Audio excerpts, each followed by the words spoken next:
Their prior lifetimes were longer than their time together. Although it seems like an eternity, John and Yoko's earthly relationship was fleeting, a little over 12 years, shortened by a separation of 18 months. This was not much longer than the 10 years that the Beatles had been together. Yoko has now been living without John for more than 40 years since his death. John and Yoko were with us through the decades, smiling and gazing into each other's eyes and into ours. Their messages and imagery still resonate around the world. They included us on their journey together toward peace, through music, in films, in bed, in the streets, and on television, a bright white blur whizzing by, always on the go. They were our guiding light, always in our minds. Their lives were not their own. John and Yoko were messengers, using fame as a tool to promote peace and to give us hope. Ultimately, the intense worldwide notoriety was suffocating. It tore them apart.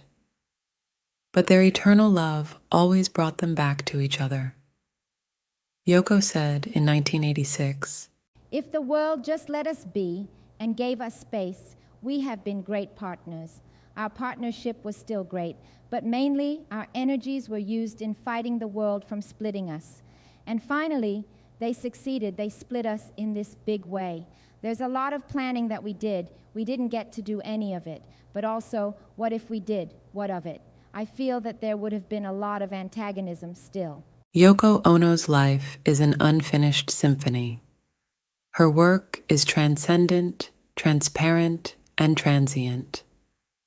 She is creating work for us to complete in our minds, to heal us spiritually, lighting the path to a better future. She told the Mirror in 2003, Sometimes I feel that John is telling me what to do. I don't necessarily do what he tells me, but it's nice to know that he's concerned. I have so much stuff to do for John. You see, John was the love of my life, and we're still working together. Some people might think that I'm overshadowed, but I'm in the shade of this beautiful tree, and the tree is protecting me.